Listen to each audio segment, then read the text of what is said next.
Cheer. You know who it is. Here with another guest appearance. It's the one and only from I.O.W.Sports' Wildcard Mar. You are tuned in to the ManCave Sports Show. Double J, me and Double J about to set it off. Too bad G Money couldn't be here, but hey, we about to keep this thing rolling. Let's go. Drawing the keys on this shit now.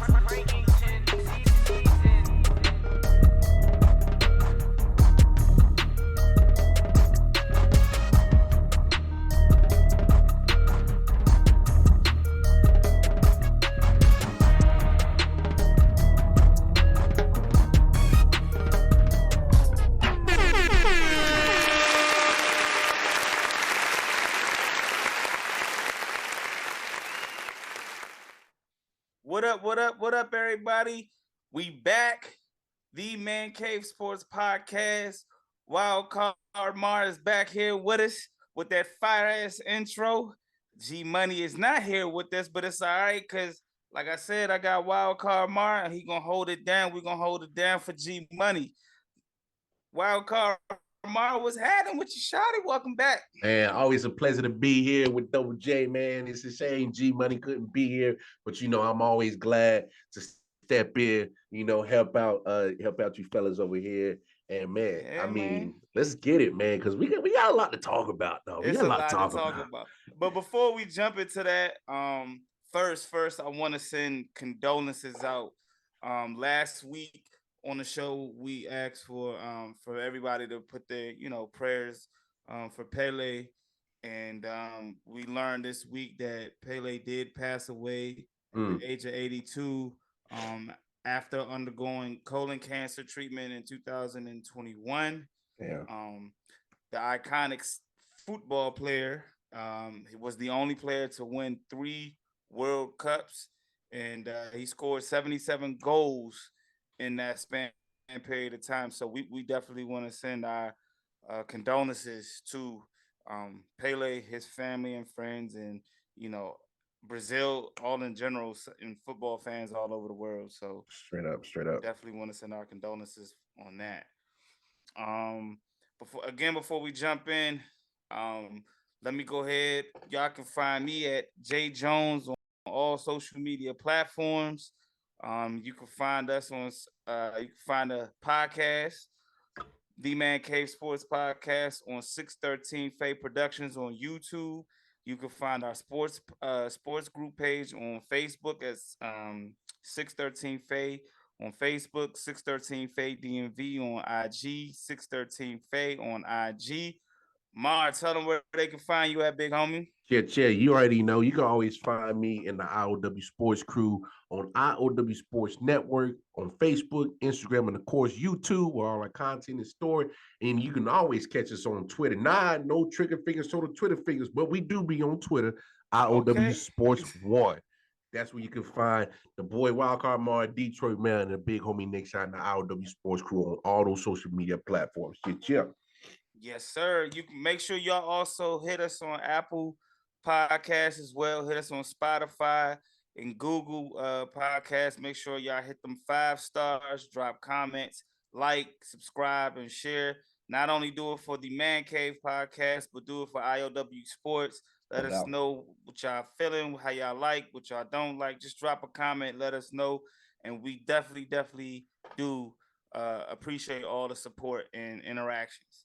No doubt. So, well, like you said, Mar, it was a lot of stuff that went down, man. How was your holidays, though, man? Your holiday was good? Hey, man, I took the cheap way out, man. This is what I love about having young kids. See, they get spoiled by grandmama on both sides. They get spoiled by granddaddy on both sides. So they buy so many damn toys. I just got to do the daddy thing and just provide roof, clothes, and food. So, I took the cheap way out this year. And I just sat on my keister, watch some football, watch some basketball, drink a lot of liquor, ate a lot of food. That's what I did, man. Hey, that's what I did, dog. How was your holiday, bro? It was busy, but everybody was happy. So with everybody happy, that's all that matters, man. And that's what I was gonna say for you. Is there, as long as the girls is happy, Everybody happy? Hey, that's all you can ask for, man. Definitely all we can 100. ask for. Now, since we talking about Christmas Day sports, man, I gotta ask you, man. We know the NBA and the NFL this year was on Christmas, but do you have a Mm-hmm. favorite like Christmas Day performance? Football, basketball, anybody? Favorite football Uh, Christmas performance? really, one that stands out to me, and it just happened not too long ago, a couple of years ago. Alvin Kamara when he went for six touchdowns, Ooh. against the Vikings. Like my man went off, and Yeah. then he had like the red and the green cleats to go with Yeah. it, and so that kind of it looked like he was straight jingle belling all over the Vikings He that was on the night. So, Grinch that night. bruh. Grinch mode. Yeah. But he stole their whole Christmas and made them sad. So now Alvin Kamara went off. Unfortunately, ain't having so much success this year. But I'll let Yeah. him live. I'll let him live. But I had him yeah, in fantasy. that's probably one of the most memorable Okay. Christmas moments, performances that I remember for sure. Okay. For me, I'm a huge Tracy McGrady fan. T So Mac. from that, yes, that was my guy, and I followed his career when he was with the Raptors, when he was with Mm-hmm. Orlando. So one of my favorite Christmas moments performances is when Tracy McGrady and Orlando Magic faced off against the Cleveland Cavaliers, Mm, young LeBron, and they went into overtime, and T Mac dropped 41, mm. had 11 assists and 8 rebounds. So I always remember that. That was a hell of a moment right there. Hell of a performance. I loved Hell it. yeah. Hey, T Mac was a beast, and I don't think a lot of people really gave T Mac his props for how beastly he was. Yeah, Cause T Mac. yeah, that boy was nice, man. T Mac He was was nice. yeah, he was definitely a dog, and it's unfortunate that injuries kind of Mm-hmm. hampered his career a little bit. But I've always been a T Mac fan. I mean, that era was just lovely. I mean, you had AI, you had Cole, you Yeah. know what I'm saying? You had Ray Allen, you had T Mac. So I mean, Tim Duncan. I mean, that was an era right there, man. VC So can't forget Vince can't forget Carter, man. VC. Yeah, Come Vince on. Carter. Yeah, man. I mean, Hey, Vince shit. Carter is one of my favorites, bro. For Yeah, real. man. Yeah, So that was a good cool, era. man. Yeah, so that shit was, man. That's always one of my favorite performances, man. And like you said, Kobe, when he had the Grinch Nike shoes, I love them joints too, man. Them joints is hard too. So RP Cole, man. yeah, man. So definitely, most definitely. Did you watch any? You said you was watching some NBA games, man. What games did you catch, or did you catch all of them? Man, I'll be honest, man. It's crazy because I saw that you put out the ratings on the Facebook pages, and I pretty much watched all the football games, and of course, that middle game with the Broncos and the Rams was straight dookie, so I turned that thing off. So fortunately, the Bucks and the Celtics were going. That was probably the only NBA action that I saw, and that was by default just because the Rams Right. and the Broncos were so trash. But I wasn't surprised that the ratings were heavily geared towards the NFL, even how bad the matchups were.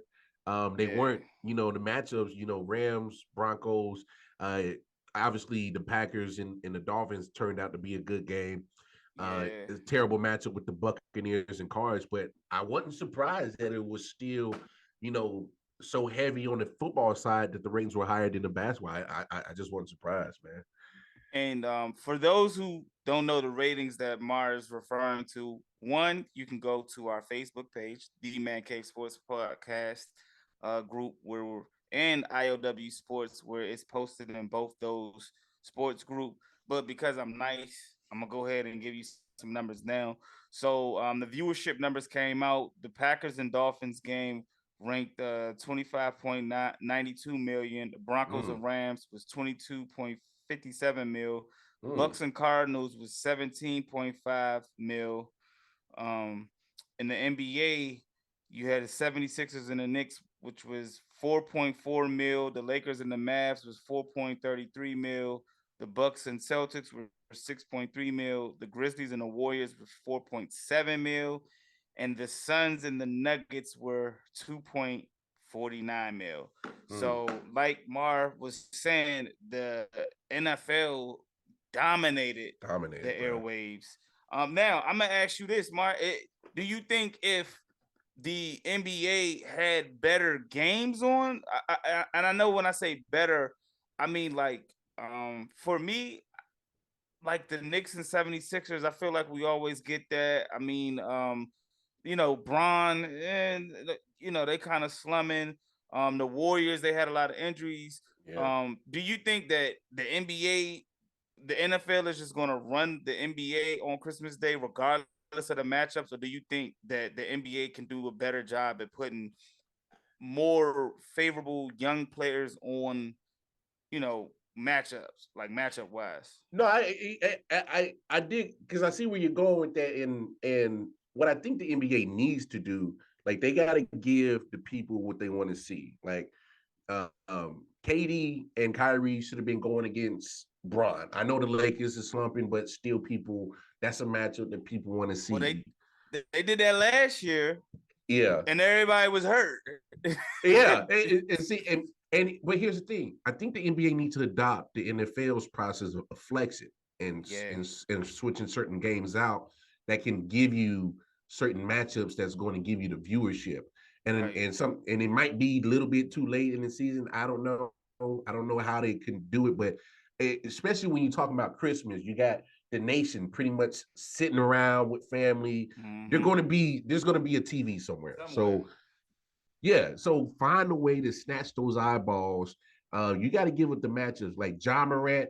I mean, we talk about the Warriors and the Grizzlies got a little rivalry heating up. I want to see that on Christmas Day. You know what I'm saying? I know the Warriors kind of little injury right now, Steph out, but still, if Steph is still there, or regardless, that's still a nice little rivalry that they got going on. Put that on Christmas Day. They gotta look. I don't think the NFL will ever be caught. They will never be caught. For some reason, they got a stranglehold on entertainment, but find a way to at least, because you went over the numbers, man. It was lopsided. Like you at least got to find wasn't even close. You got to find a way to at least 60-40. Split that somehow, some way. I mean, the Broncos and the Rams had 22.57, and I mean, I get it. Los Angeles, you know what I'm saying? Yeah, it's a big market. Yeah. But I mean, the Lakers, they was on. They in LA. That 4.3. So I'm like you. For me, I think they need to get younger. I think they kind of need to mix the old with the young, and I see that's what they tried to do. Like I would have preferred to see Ja and Zion. Ooh. I mean, you know what I'm saying? Like the Warriors and Grizzlies, they cool. Yeah. And I like that. That's a better matchup. But I would like to see, you know what I'm saying? Like if you could get the Grizzlies and Zion and the Pelicans, if you could give me like you said, the Nets and the Lakers, or the Nets and the Warriors, or Warriors and the Lakers, or something like that. You know what I'm saying? You can get Trae Young, like get some of these younger stars in too, because involve some of the youngers. I would have liked to see if they could have put Paolo Banchero on. You know what I'm saying? Maybe they have the early game or something like that where they playing Philly or another young team, the Hawks or something with Trae Young. So I think the NBA, you know what I'm saying, has to do a little bit better job. And I know they do it based off the rivalries and things that happened last year. But it man, like you said, the NFL, I think they seen them numbers and they like, we might run this back next year. NFL is definitely running it back next year, because once they see that they could dominate the NBA, which NFL hasn't always had a lot of games on Christmas Day. Now that they see that they can do it and compete with them, they're like, oh, we got y'all again, probably for as long as we want to. But here's an interesting point as well. If the NBA finds a way to make the games or the matchups playoff atmosphere or finals atmosphere, I mean, I know it's December, but still, if you give me a matchup where we could possibly see these two teams in the Eastern Conference Finals or Western Conference Finals, or hell, even a NBA Finals, that sells. But hey, NBA's always been to the forefront of giving NBA games on Christmas. Now that the NFL has done it and they saw the result, they saw the success. I'm sorry, NBA. You might have to find another Come over. holiday. Oh, bro. Ooh, Hey, they shit. better get Easter. Oh, They got MLK Day. They got MLK Day. You better get Easter and MLK Day because Man. Excuse me, fellas. You guys are getting a little carried away. Let me remind you that Christmas was on Sunday. Right, yeah. Sunday is a football day. it is. Everyone is in the house. Therefore, It is. that's the only reason why it happened. Let me see. The NFL is not going to shift all their football games to Monday. That's just not going to happen. Oh no, they're Right. not. They're not going. They're not going to do it to Tuesday or Wednesday. So the NBA is okay. They only happens every 7 years or so. When you know what I'm saying, when the games is on, what you call it. And I think they did what you said. To your point, Jay. I just wanted to point that out to you because it's the last show. Well, this is actually, what is this? It's the last show before the new year. So yeah. I wanted to point out technically what you're saying. They kind of did do. New York's a young team. Yeah. You know what I'm saying? They play usually the 12 o'clock game. They played against Philly. LeBron played against Luka. That's fair. The Celtics played against the Bucks. Bucks, yeah. I watched that game. Yeah. They had interesting matchups, but I mean, you know, with the last Lakers being so matchup probably down, was the one that people didn't care for, which was Denver versus the Suns. Yeah, and that was the best game. Which is wild because that's a good matchup.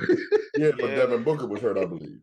Yeah, he got hurt in the first quarter. Yeah. Right. So I think that nothing can compete with football, man. Nothing can.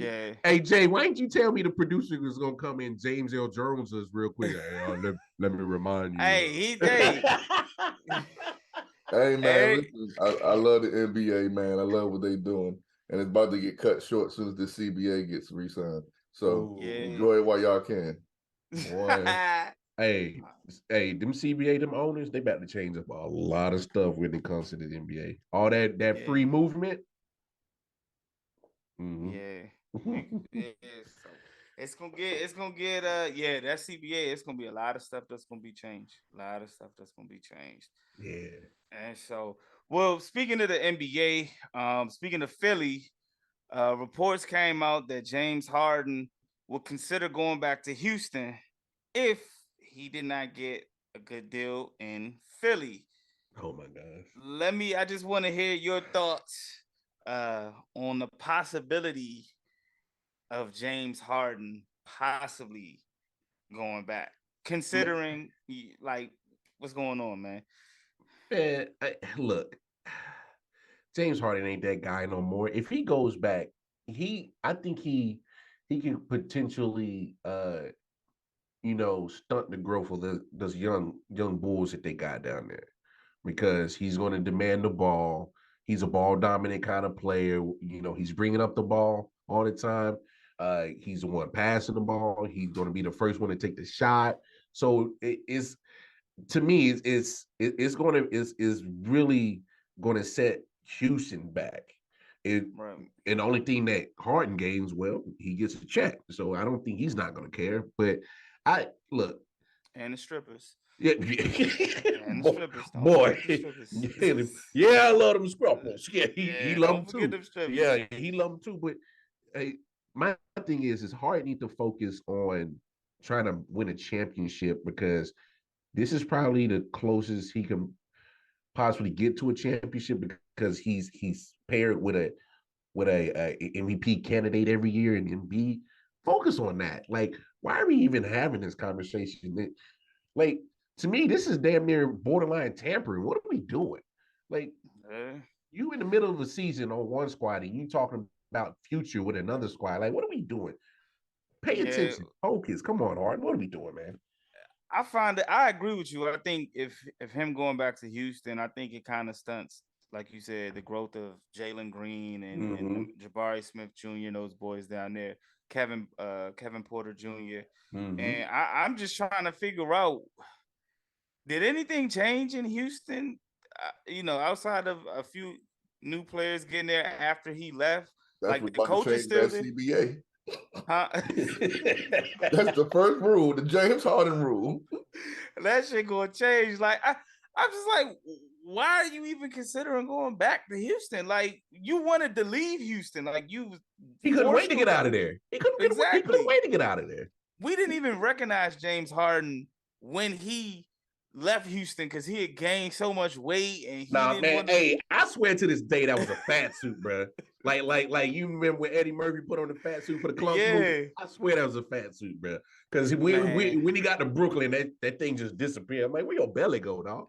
Man, I was confused. I was like, well, man, like, did they get a new coach? Did the GM change? Like, Daryl Morey is in Philly. That's his man. That's his man. You know what I'm saying? Right. So I was just like, how did this conversation even come up? You know what I'm saying? And of course, when the commentators or the press asked him about it, he was like, he's focused on Philly and trying to handle things in Philly, which he should, you know what I'm saying? But like, that's kind of like when he was with Brooklyn and they were like, yeah, man, we hear that you went out. And he was like, nah, I'm good.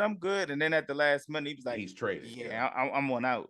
So I don't know, man. This was kind of weird to me, but hey, let's talk in James more basketball, please. Yeah, he been hooping though. I give him that. He been hooping. Hooping. I give him that. He has been hooping, but I think when you open up Pandora's box like that, it makes unnecessary distractions. It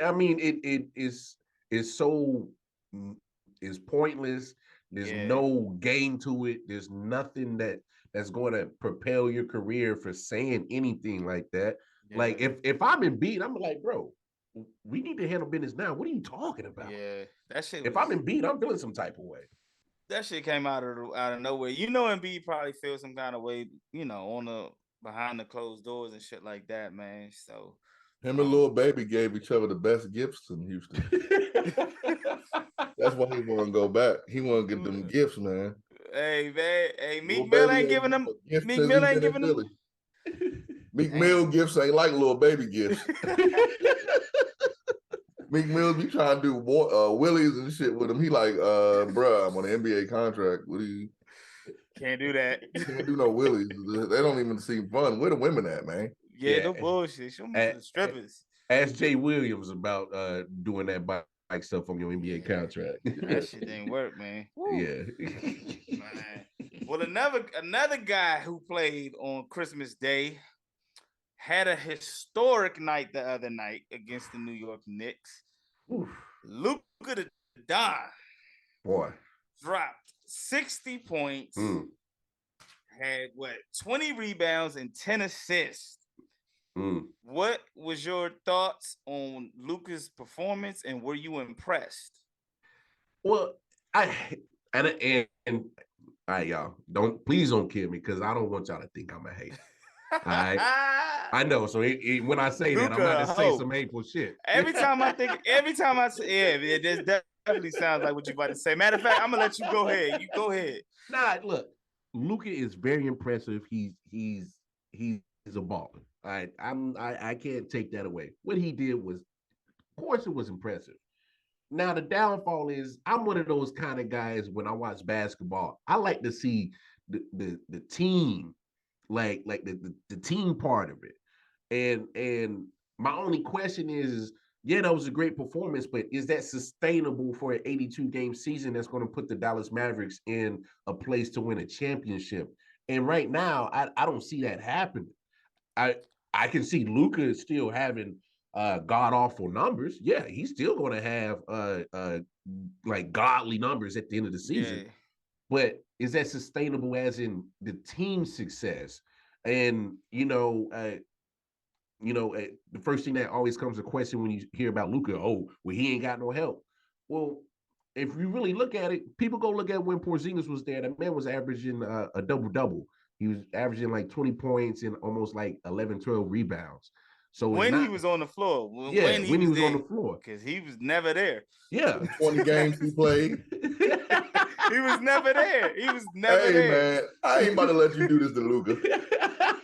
No, but I'm just saying though. And then but come on, we can't cap on Jalen Brunson was a scrub while he had him in Dallas. That's what got Jalen Brunson. Hold on, the man had 87 points, 32 rebounds, 67 assists. And you come on here saying something bad about the man. Hey, man, I call a flag on the play.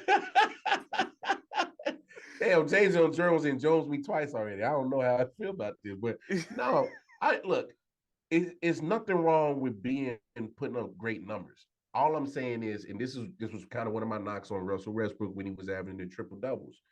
Like, bro, if you can't get out the first round of the playoffs, like, what's the point of all these triple doubles? What's the point of these great numbers? Like, yeah, it looks good for a solo artist, but what about the team success? And I'm not hating on Luka. I'm just saying, is it sustainable for team success through an 82 game season? That's all I'm saying. The last European dude we saw over there and that wore the same uniform as him, he got a statue out that joint. Yeah, they about to build an arena for Luka.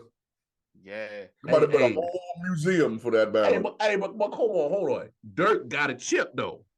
He got a chip. After some years, it took him a while. Hey, Luka about to win 37 just because y'all be hating on him. He about to win 37 NBA championships because everybody. We had somebody on this show that hated Luka just like that too. No. I don't hate on Luka. All I'm saying is, I gave a whole. No. Hold on. No, I like Stephen A. Smith. No. What I do is I hate this certain style of basketball. Bron did it before he joined with superstars. Russell Westbrook, Harden do it where you're primarily responsible for a lot of things on offense, and it has to run through you. Luka has the ball. He's the one distributing. He's the one scoring. He's the one passing. He's doing pretty much all the offensive aspects, and it starts and ends with him. And I'm like, you can't forget, it's still a team. That's all I'm saying. 30 and 20. The team. Well, I loved it. I fucking loved it. I think every most superstars have that like iconic game where like they go off. You know what I'm saying? Yeah.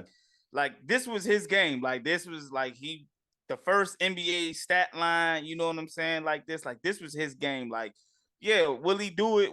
He's not. We know he's not gonna put 60 up every night, but he is almost close to averaging a triple double damn near every night he get on the floor. So is Jokic.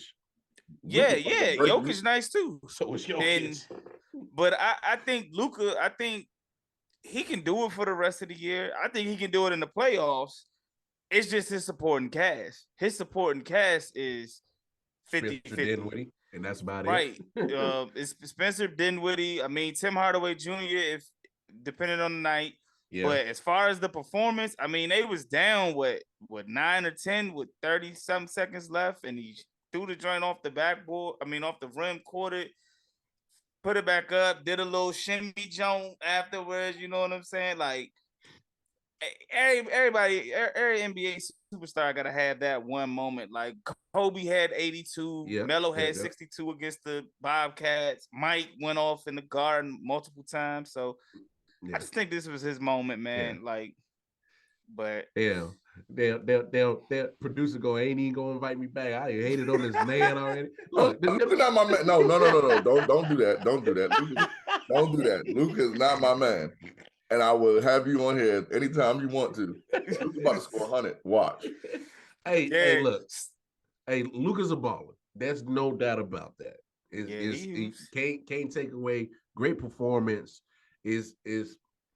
But still, man, I hope that the man can get a championship, because at the end of the day, you know, stats look good.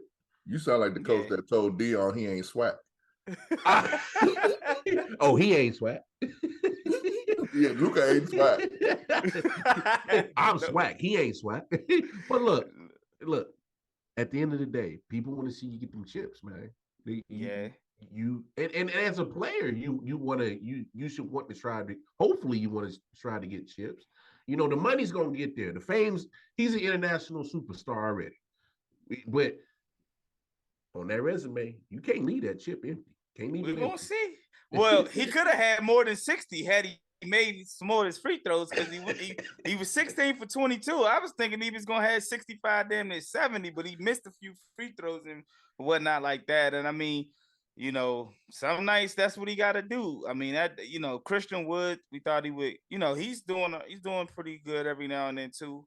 But man, and that shit Luka did, man, that shit was wild, man. I think ever since Lil Wayne called Luka a hoe, Luka has went the fuck off. Yeah, You're like, oh, Lil Wayne called me a hoe. Oh, man, okay. he didn't went off, bro. He went off, man. So, Hey, I will say this. I think the only thing that's going to derail him is, man, that Western Conference is stacked right now, man. yeah, And they're sitting at the 7th seed, yeah, and Luka's put performances like that. So I'm like, bro, you got a hole to dig out. Man, you're gonna have to do more performances like that for real. Yeah. And then you kind of went into my next question because John Morant was asked about the West, right? And he was asked, does he see anybody? I'm paraphrasing the question because I can't remember how Malika Andrews asked it, but she basically asked, was there anybody that the Grizzlies feared in the West? And John Morant was like, nah, we good over here. Only team we fear is Boston. And John Morant lost on Christmas Day. They've been like 0-2, 0-3 since them comments. What were your thoughts on John Morant's comments? And do you see anybody that could give Memphis that some trouble coming out the West? I honestly, look, when I first heard it, I was like, ooh, Ja, you bold. But I love the confidence. Yeah, me too. Because Ja has been progressing as a player since he stepped into the league. He still got some more work to do, let's be honest. Yeah. But I dig the confidence, and I think he's taking that leadership role for his team and says, let me make a statement like that, as in let the focus be on me and let us behind doors handle our business. And I'll be the one to take the media blows and the haters, and because I'm big enough to do that. I'm assuming, I hate to assume, but that's what I got when he said that. He's willing to take the bullets, media bullets, and the distractions from the media and all that, and let his team breathe and not feel that pressure. But as in when it comes to the West, you got competition, bro. I mean, Jokic. Yeah, Jokic might mess around, he might mess around, get a third MVP in a row. Not just, but not just Jokic. Like, they got Jamal Murray back, and they got Michael Porter Jr. back, and Aaron Gordon just had the crazy dunk to win the game the other day. Hey man, that's he bodied homeboy. Oh my God. Jeez. First of all, Landry should have just moved out the way, bro. I get you want to take that charge and get the VIN for your squad. Hey, but sometimes it's called business decisions. Do I want to end up on a poster, or do I want to get hurt? But he got the charge. He got the charge though. Until they challenged it. Yeah, he got the charge. So yeah, you're right. Denver, you can't sleep on Denver. They're tied with New Orleans right now. And hey, man, I'll be the first to admit when I was wrong. Right now, Zion has shown that he can stay healthy right now. Knock on wood.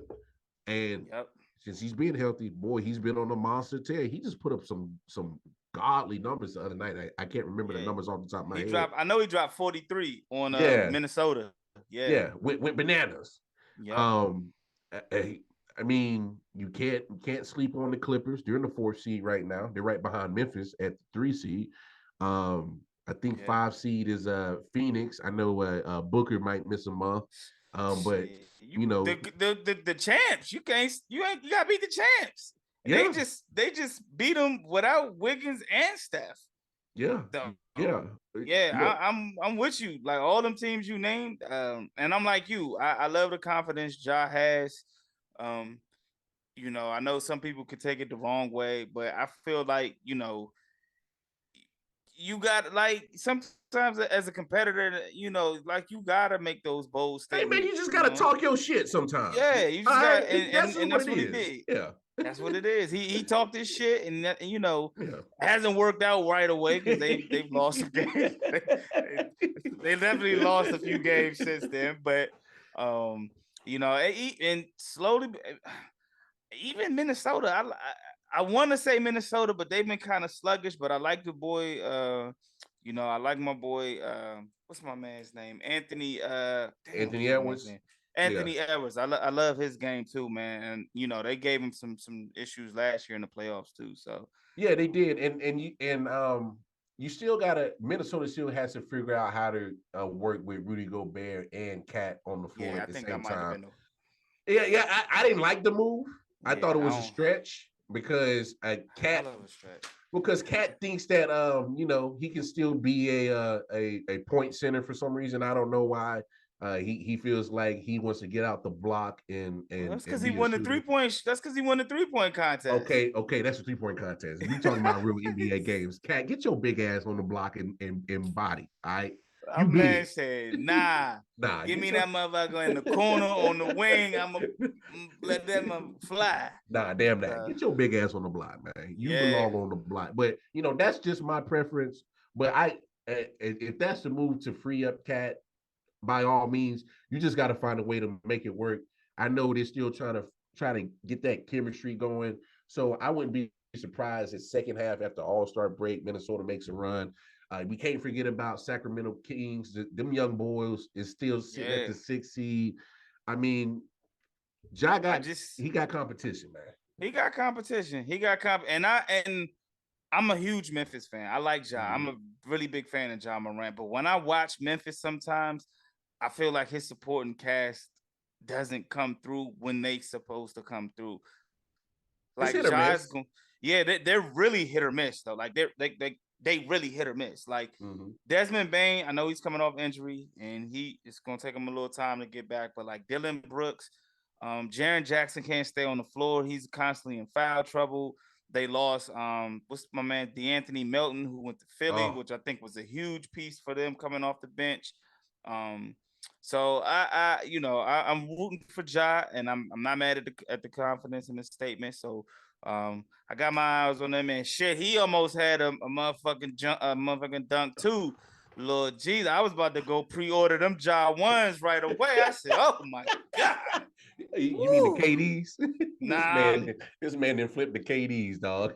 Nah, man. I said, man, hey, that's my man too. DMV's own KD, baby. So I was gonna pre-order him if he would have banged on my man on Lamb.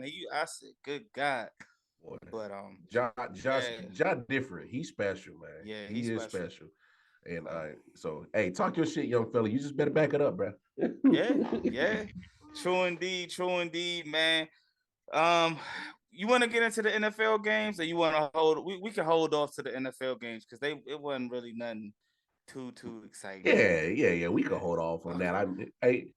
We probably won't even have to preview last week, but we got some good matchups coming in week 17. Yeah, we do. Yeah. But before we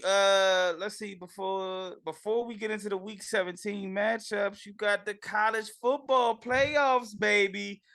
Yeah, man, you got TCU versus Michigan.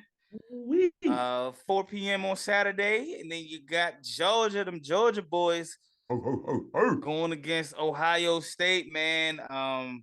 I can't lie, I haven't been watching as many bowl games as I probably should have, but I'm a Michigan fan, so of course I'm gonna be watching 4 p.m.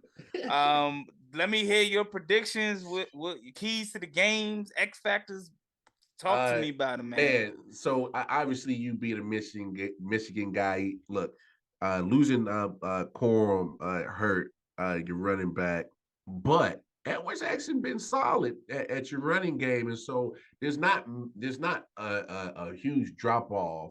Obviously, there's a slight difference in body style and running style and how they play, but Edwards has still been solid. He's still been efficient, and he's going to be key in my opinion because I think this is going to be a real like my man JR is saying WWE back in the day, this is going to be a slobber knocker. Like, I think Michigan and TCU are going to knock the damn shit out of each other for real.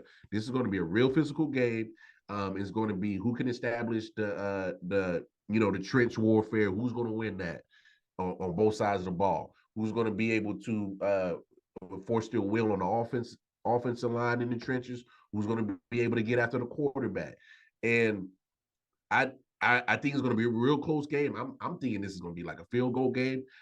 I am favoring Michigan just because They come from the bigger, tougher conference. They played that style of football. Big Ten is physical. Right.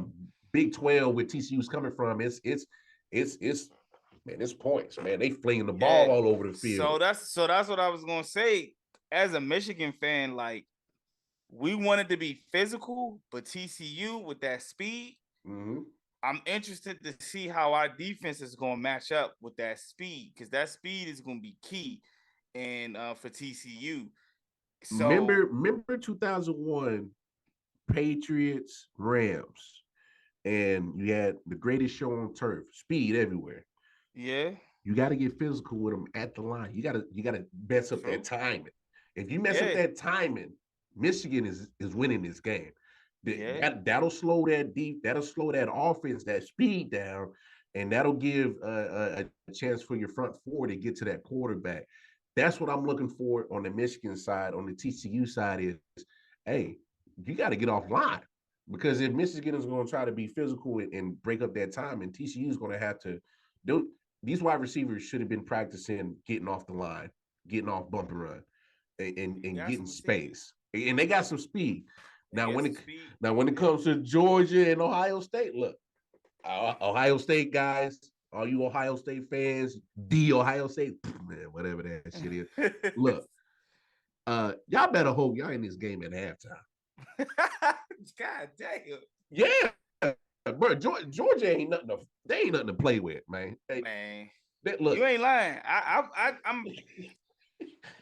I'm praying somehow, some way Ohio State can pull out this upset, because I don't want to see Georgia, bro. Like Georgia, their defense, for a team that lost as many defensive players as they lost last year in the NFL draft, and to come back and still have a top ranked defense is crazy. And like you said, man, that Georgia defense is in that offense. The Georgia offense, you see a lot of people sleep on their offense. They got the three-head running backs, and then they got the tight end Brock Bowers, and then bro, Bowers is such a freak, bro.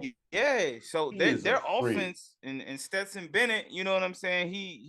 He's very, very careful with the ball. He's very accurate, you know what I'm saying? So he's not going to really turn the ball over a lot, so they like to get physical as well. So that's why I want to see Georgia out, bro. Like I definitely would like to see Georgia out, bro. That's the first time in my life that I heard a Michigan man won. Man, I know, man. We got a better chance at beating Ohio State than we got at beating Georgia. We got smoked last year going against Georgia.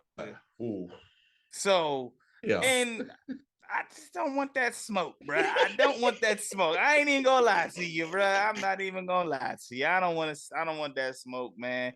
I'd rather deal with CJ Stroud. And I'm not saying that they're an easier task neither, because CJ Stroud and Marvin Harrison Jr. Marvin Harrison Jr. It's just he's something nice. So my goodness. But yeah, we go Ohio State. They got to make sure they don't give up the big plays on defense. That's the X factor for them. Don't get them cheeks split by halftime. I'm telling you, Ohio State. It's a good possibility it can happen. Them cheeks might be raw by halftime. Bro. Oh, slow down, Mark. Slow down, baby. Slow down, baby. Slow down, man. Yeah, man. They got their work cut out. They're the underdogs. They've been saying they're not worried about being an underdog, and they think they can. They look forward to the challenge, to the matchup. That's what they all say. Yeah, that's what you're supposed to say, right? Like, yeah, that's what you're supposed to say till kickoff. You can't say, "Oh man, we ain't really trying to see." You can't come on there talking like me. Nah, we ain't trying to see Georgia. Like, you can't. Yeah, so yeah, man. And as far as TCU and Michigan, I think it's gonna be. We got to establish our running game. JJ McCarthy's got to make sure he makes precise decisions. He can't be out there bullshitting. Yeah. He's got to make. He's got to make the big throws, like, the third down throws. He's going to have to make those throws, make plays with his feet and his legs. And like I said, defense, we got to slow that offense down, man. And I think we'll come out probably, I think we win by 6 or 7, come out, So And then you want to hear that? You want to hey, hear yeah, that? hey, I want to hear it Saturday, and I want to hear it Monday. Yeah, So, no doubt. So we're gonna see. Ohio State, they're gonna be without Smith and Jingba, the wide receiver. He's not gonna play. So Ohio State, they got their work cut out. So we shall see. And in other college football news, we learned that Ed Reed has been announced as Bethune-Cookman's new head coach. Man, do you want to share some thoughts on that, man? Man, I love it. Obviously with the whole primetime Deion Sanders movement with the HBCU, it didn't turn out how I expected, or I'm pretty sure most people expected. But I do like the fact that Eddie George is still at Tennessee State, Hugh Jackson's at Grambling State. Now you got Ed Reed. That's a big name. Ed Reed. That's a big name. I mean, Hall of Fame safety, Hall of Fame player. I mean, we're all around the same age. We definitely remember him part of the U. That like Ed Reed, that is a very attractive name to bring players into Bethune-Cookman. Is it on the scale as primetime? Probably not, but it's not far from that scale. Nah. It's not far from that scale. So I like it. I love the move. And this is what I was hoping when Prime first took the job at Jackson State, is you see more prominent big names that have had illustrious careers in the NFL make the jump to the HBCUs and go there and coach. So, hey man, I'm gonna be rooting for Ed Reed, one of my favorite players. I wish he could have worn Chiefs uniform, but it's okay. So I'm gonna definitely root for him for sure. Just because I loved his attitude towards the game of football. And just watching his interviews and how he conducts himself off the field and just in the community. So hey, it's a win-win for HBCUs and Bethune-Cookman. So I love it, man. Yeah, I'm with you, man. I love the fact that Ed Reed has this opportunity. I think he's gonna do well. I think he's gonna turn that program around, and people want to try to make the comparisons to him and Prime, which they both definitely have different personalities. You know what I'm saying? So, but I just hope we all continue to embrace Ed Reed.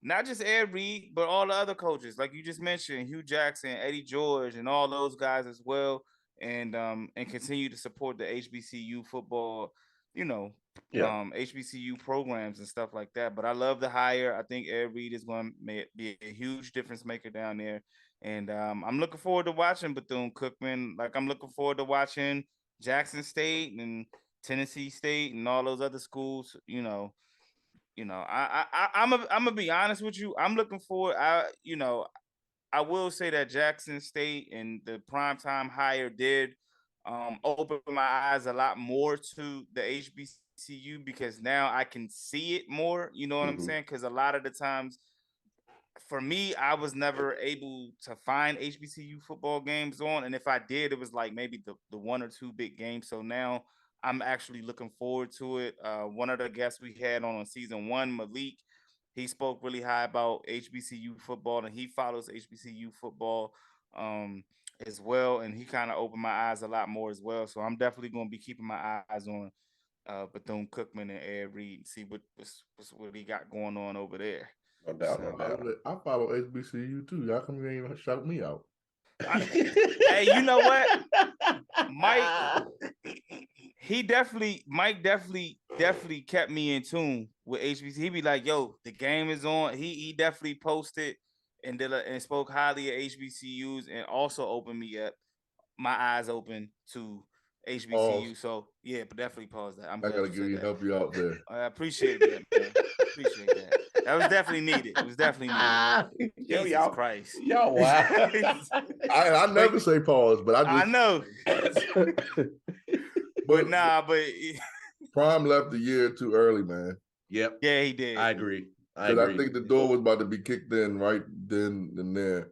I mean, not just kicked in. I thought it was about to explode off the hinges, bro. Like, me too. Once Prime got Travis Hunter, I was like, oh, here we go. This is as soon as Ed Reed got hired, I was happy, but then I was like, oh, yeah, because no disrespect, and I love Ed Reed, but he's not Prime. And Prime and Prime is a gift and a curse to the HBCUs because there's no bigger than him. Yeah. You can't get no bigger than him. The only bigger than him you can get in the black Ray Lewis is Michael Jordan. I was gonna say Jesus, but I mean, yeah, that worked. Yeah, Michael Jordan. If Michael Jordan went and coached the HBCU, then they probably suck. But yeah, well, that's I mean, true. You see how you run the Hornets. So, I mean, that's what I'm saying. So they'll probably suck, but you know what I'm saying? Like, it wouldn't work. But nobody's bigger than Deion in football.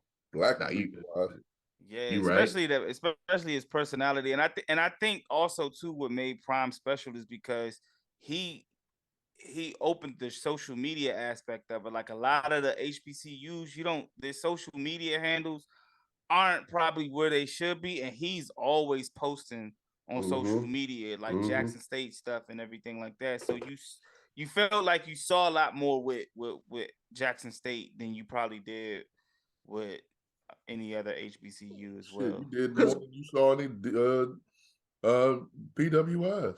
Yeah, because Prime gets it. He knows that in 2022 going into 2023, in order to reach big time recruits, in order to reach these young kids, these 17, 18, 19, 20-year-old kids, it's through social media. Yeah. Like the way he flipped that "You Ain't Swag" and turned into a song and did the video. Who is Swag, baby? What?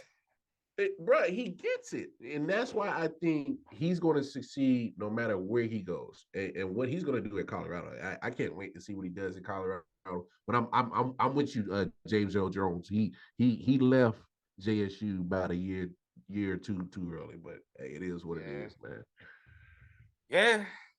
So keep our eyes out on HBCU. Who is Swag, see what Prime gonna do. And I really wanted to see him. I really wanted to see Prime come back after they lost the Celebration Bowl too, man. Yeah. The way that they lost that joint, I was like, damn, man, it would have been great to see him come back and try to run it back.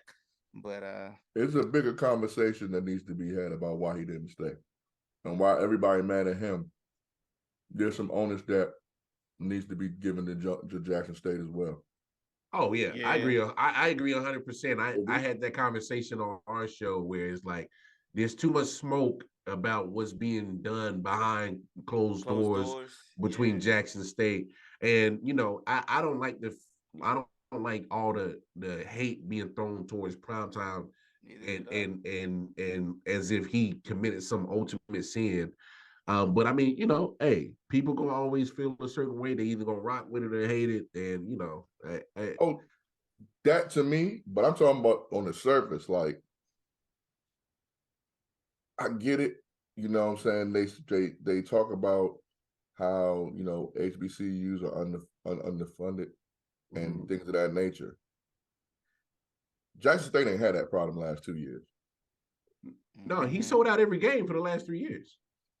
That's my point. So, if they offered him $5.9 million, why we couldn't give him $7 million?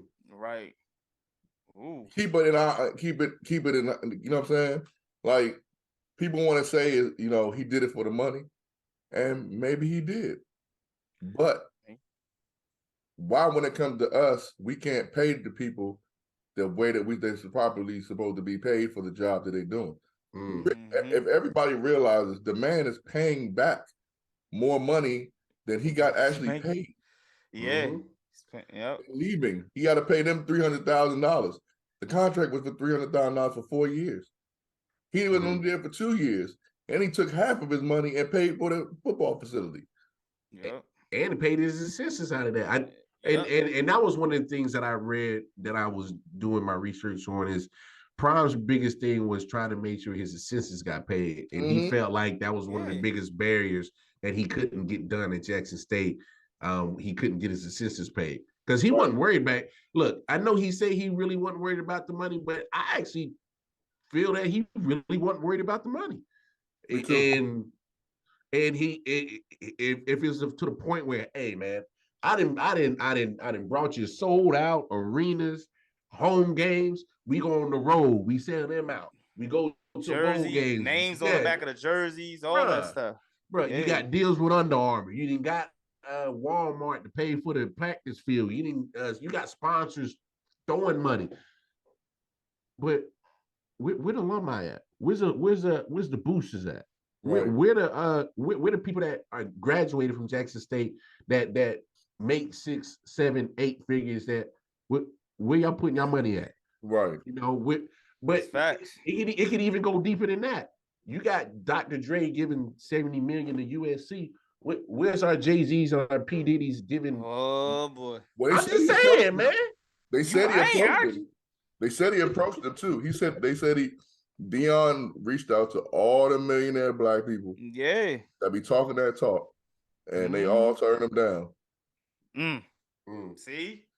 It be your own folks, bro. Be your own folks, man. So that's why I can't sit here and have. That's why he was messing with the Dolphs and the Gillies.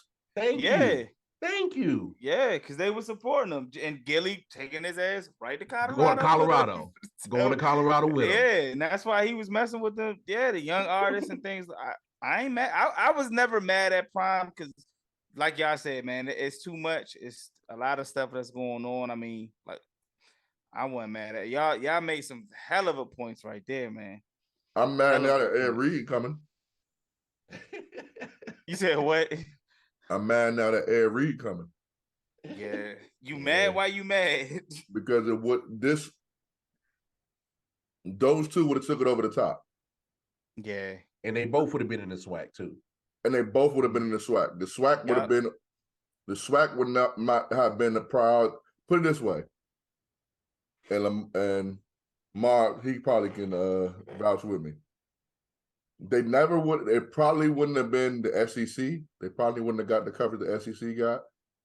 But out of the Power 5 conferences, if you look at an ACC, or you look at a Pac-12, with them two, with Deion and Ed Reed and Hugh Jackson, they would have got that coverage. They would have got that ACC type coverage.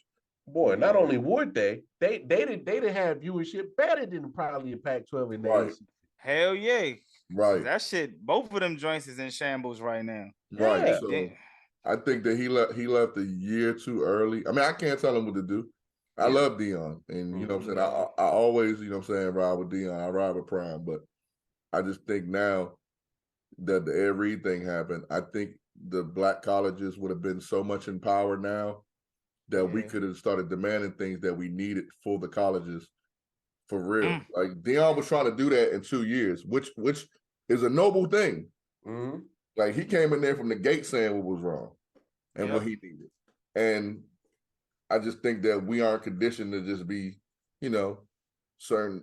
That wasn't one of the things that people were ready for from him. And I think people took it for granted. It's funny you say that, Mike, because I think this is one thing that I think people aren't paying attention to. Maybe Jackson State wasn't ready for the rapid progression that Deion was bringing. They thought they were, but I don't think they was ready at the rate that it was coming. Like a lot came to them fast in 3 years.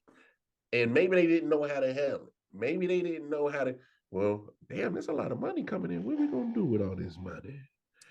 But you got to. That's the same thing with him. They both took it. That's why I can't get on Jackson State. I can't get on them because at the same time, he took that risk on them, but they took that risk on him. Risk on him too. If it wouldn't have worked, woo! Yeah, it goes both ways. It goes both ways for sure. So I think they both needed each other, but I think that for what he did for HBCU, because let's to your point, yes, they had it was quick and it was rapid, but let's not get it confused. When it comes to HBCUs, Jackson State's not one of the ones that's hurting.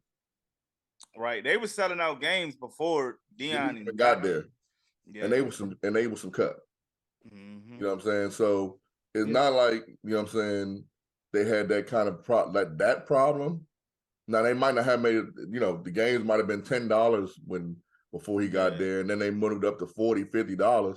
Now they getting more revenue, but they didn't have Jackson State was an established HBCU type like Howard is up here for us, Hampton, you know what I'm saying? Things like that. So I just think that I just think that this is one of them times where we took what we had for granted. Not to defend Deion, and not even just Deion. You could insert any ex-NFL top name in that person, in that position. And I think we just took it for granted for the attention that he put on HBCUs. He should have got paid like one of them PWIs. And I think if he did, he'd still be there. Because they sold him, they came back at the last minute and told him to give him $2 million, but he got to pay his assistants out of his pocket. Yeah. So then again, he's still not showing his value or the assistant's value. You know what I'm saying? So you should have paid him $7 million, keep him there. And man, now we get Ed Reed versus Deion in college. Yeah, and would have loved it. And shit, beautiful. when Deion went to Colorado, Colorado was still trying to figure out how they was gonna pay him because they was like they ain't had the bread right then and there to pay him. You know what I'm saying? Pay his some of his money. So. Oh, but they gonna find it. They gonna find it. But it was ironic that you hear them get hear a Power 5 school talking about they going having problems paying the coach. So but trust I me. agree with y'all. Hey, them boosters, they said, we gonna get Deion. Oh yeah, man. Hey Becky, we're getting prime time. Yeah, they already got Shador projected as a Heisman. As a Heisman. So here's one thing. Here's another thing. And before we move on, I thought there was going to be a lot of pressure on Prime and Shador when they went to Jackson State. Now it's going to get amplified even higher now that they're in the PWI. And I think another process or part of this that I think people aren't discussing is, if they don't want Prime to succeed, we know refs can make some funny calls now. I was talking to somebody about that before. They can make some funny calls. They might make them. Hey. Oh yeah, we don't like no prime time. You should have stayed your ass at the HBCU. Yeah, I feel like that's gonna happen probably in his first year. So, I hope it doesn't, but I'm not gonna be surprised. Hell nah. You don't think it's gonna happen? The Pac-12 need him. That's true. They do. Yeah, but in conference and USC is leaving this year. This is their last year in there. Yeah, that's true. That is true. That is Hell very true. No, they're not about to screw him over. That nigga leaves he'll leave in 2 years. There's no. Wait, hold on. In conference games, they're not gonna screw him. But when he goes non-conference games, bowl games, when your conference ain't the ones that's refereeing it, that might be a different. Watch Deion have the softest schedule. They went 1-9. Of course, they got a soft schedule. Maybe not wins. No, maybe not this year because he inherited this. He came to the team that the schedule was already made for 2002. Yeah. Watch 2004, 2000. I guess it's 23. No, it'll be 24. Yeah. Watch that year, his second year, how soft that schedule is. Trust and believe. He ain't about to lose in that joint. Yeah, nobody gonna screw him over. The Pac-12 need that man to succeed because they need a bad. Because they might even get some TV deal because the Pac-12 they've been trying to find somebody to get them a TV deal. Like Mike said, they losing USC and UCLA, so they ain't got no West Coast. You know what I'm saying? Like Stanford, I think but yeah, it's gonna be interesting to see that. Yeah, I keep up to that. To your point, I keep up with that. Fox was about to offer the Pac-12 something, the remaining member something. Soon as Deion signed, ESPN really? Hold up, player. because ESPN gave Jackson State full coverage the last 3 years. Every game that Jackson State had was on ESPN, either ESPN, ESPN2. It was on the ESPN network channel. Some of it was some bullshit and it was on Plus. Yeah. And I had to pay that for that damn bullshit ass coverage. Yeah, like it was somebody streaming live on their phone, man. Yeah, that shit was. Yeah, that's true. True indeed, man. That's wild. But shit, we gonna keep our eyes open on all of it, man. Y'all made some real valid points, man, and we gonna keep up with it, and like we gonna keep our eyes open to it, man. And speaking on prime time, his former team, the Dallas Cowboys, won a big game against the Philadelphia Eagles, man. Recapping week 16, man. What was your thoughts on that game, man? That was a prime time game. Should have been a prime time game. Yeah. Actually, that game should have been on Christmas, if you ask me. Yes, I agree. No, big win by Dallas. But here's one thing that scares me with Dallas. They went all in to win that game. They pretty much, I feel like they pretty much emptied their playbook and put out all the stops to get that victory. And Gardner Minshew almost got him. That Gardner Minshew almost got him. Obviously, Philly shot themselves in the foot, bad turnovers. They fucked that money up. Yeah, and that's what happens with that's in the two losses that Philly has. They turned the ball over. Turned the ball over against Washington. Turned the ball over against Dallas. Obviously, that's not a formula for success. Kudos to Dallas for getting the win, but hey, it still doesn't give me comfort. Obviously, I'm not a Cowboys fan, and because Cowboy fans are so annoying, I hope they get bounced out the first round. And I'm not for real.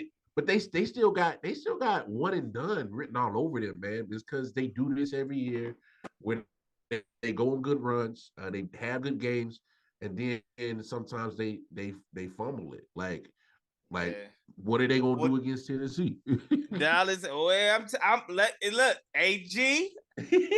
I know you was decking me because we play y'all, you know what I'm saying? And if we bust y'all ass, G, pause. If we get y'all, I will never let this down, G. You better pray Dallas wins tonight, bro. If somehow, some way Tennessee beats Dallas tonight, oh boy, that's gonna you'll never. Woo! He won't even. He gonna screen your calls, right? Hey man, hey. He gonna leave you on red. Man, I'm telling you, man, we got Josh Dobbs playing quarterback, bro. We said everybody, but we gonna get in more to week 17 though. But yeah, man, I thought Philly could have easily won the game. I thought Philly, when the nickel safety Maddox went out, I think that's when everything changed defensively for Philly. Well, that's when they started 30, bro. Yeah, they started to get the big plays, the 3rd and 30. T.Y. Hilton came out of nowhere. I didn't even know he was. I did hear he got signed with them, but I think that's when things went kind of south for their defense, and CD Lamb started going off and making big plays and things like that. So good win for Dallas. I thought they should win that game. It was kind of like when Dak was hurt, I felt Philly should have won that game. So they split even. Yeah. So it's cool, man. Oddly enough, they still can possibly win that division. If some crazy scenarios happen, obviously they would have to win out, and Philly would have to lose out. I mean, hey, it's a possibility. Just saying though. And let's see, man. They got my Titans. So my Titans sitting everybody. So Dallas normally seems to kind of struggle when they games that they should win, but we're gonna see, man. Some other week 16 news that happened, and I actually got this from your show, and then I did a little bit more digging into it. Miles Austin, former Cowboys wide receiver, was caught gambling and suspended for a year, man. And what's your thoughts on that, man? Come on, Miles. Miles. You can't, bruh. You can't put the account in your old lady's name. Look. I know a 5-year-old that got an apartment in their name right now, bruh. So I know it can be done. Come on now, what are we doing, Miles? Like, bruh, what you could have. You could have given the money to somebody else, let them place the bet, but don't put the paper trail back to you, Pimp. What are we? Yeah, man. But but see, I knew Calvin really wasn't the only one. And Miles Austin isn't the only one. Now, they did say that Miles Austin was not gambling on NFL games. It was like, like table games and things like that. So it wasn't like he was gambling on, the NFL games, which I think Calvin really was doing. Let me ask you this, Jay. NFL has a lot of sponsorship with a lot of sport books. Is this shit not a hypocrisy? Is this shit not hey, bro, I'm glad you brought it up, man.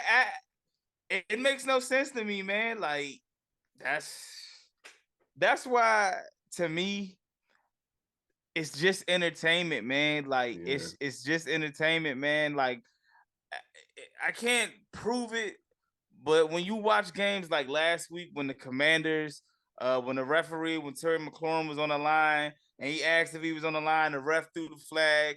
And then the next play, the corner was draped up. When you see stuff like that, it makes you wonder, like dog, like this shit, man. You can't tell me this shit not scripted, bro. Like, or somebody's not playing fair. So, you make a real valid point. Yeah, the NFL has definitely sponsorship with DraftKings, FanDuel, all Caesars, all of them. I'm just like, yeah.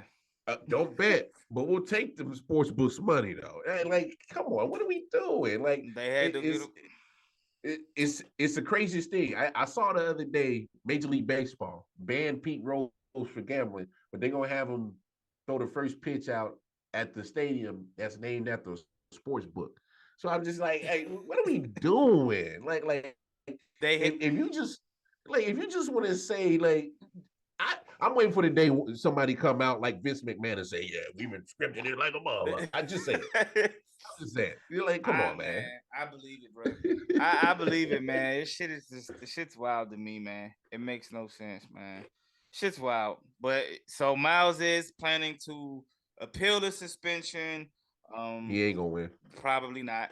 And he's been suspended. He was suspended before last week's game when the Jets went and lost to Jacksonville. So we'll see what happens with Miles Austin.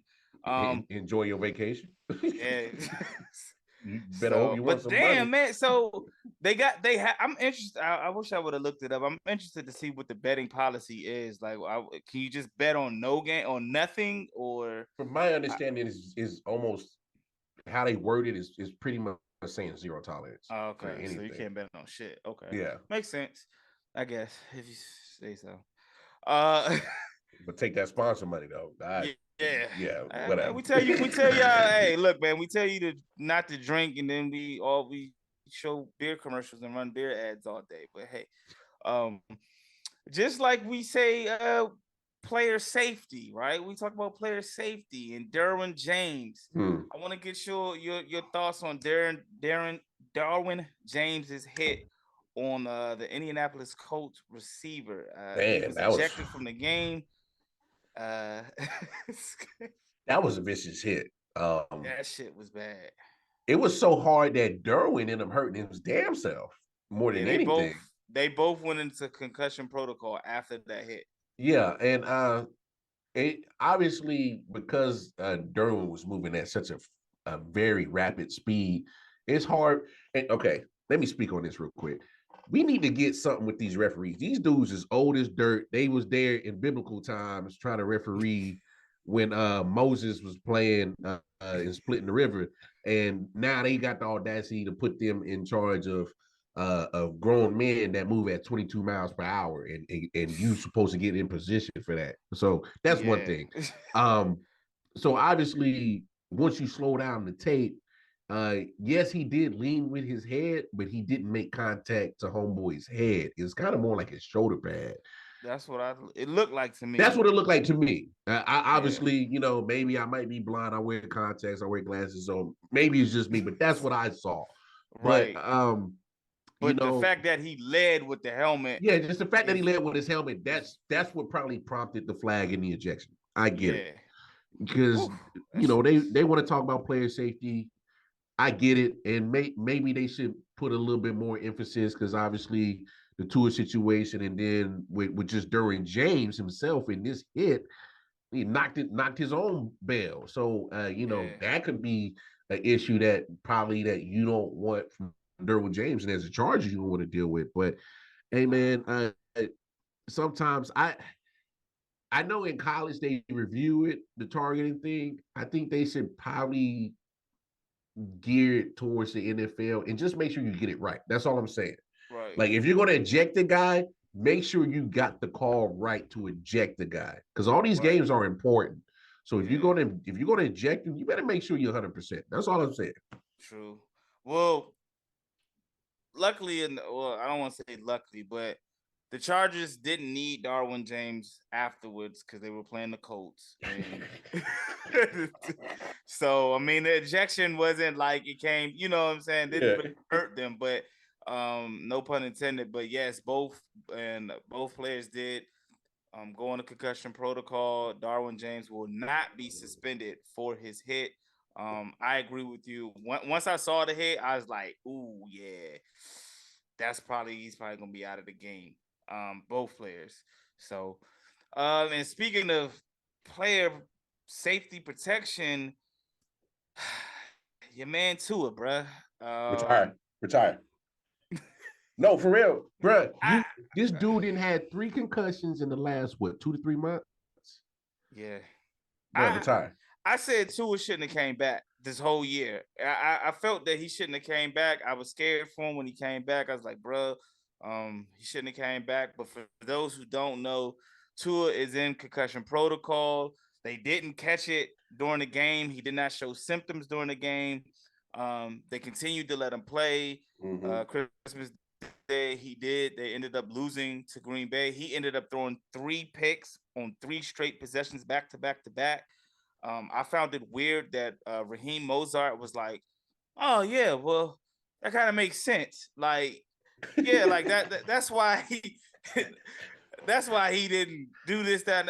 He was like, yeah, because in the huddle, like the offense just didn't it didn't seem the same or whatever he was kind of trying to describe. And I was like, so nobody thought, I mean, it's an odd situation. Miami again is being investigated because they are in this situation again where they didn't see the symptoms. And then it was wild that Tua actually reported the symptoms on Monday that he was dealing with concussion symptoms. So that's why they put him in concussion protocol.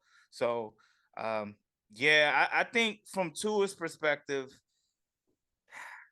he wanted to show that he's a tough quarterback because he's been labeled an injury prone. So he wanted to, he is. I'm not gonna argue that, but I think if I had to play devil's advocate and try to figure out the thought process of Tua, that's the only thing I can think of. Like he wanted to show that he's an NFL quarterback, he's durable, and he can win games. And obviously, when Tua was in the game, they were winning most of them until this recent 4-game drought. And now he's back again. He's injured again. I'm like you. He definitely let that shit go, bro. Find another profession. Let it go, bro. Because you got to look past, especially in football, such a violent sport where it's very physical. Man, you got to think about life after it, and you don't want to play with the brain, bro. You don't want to play with the head. Like literally, your brain is probably the most important organ you got in your body. Yeah. And you keep taking those blows.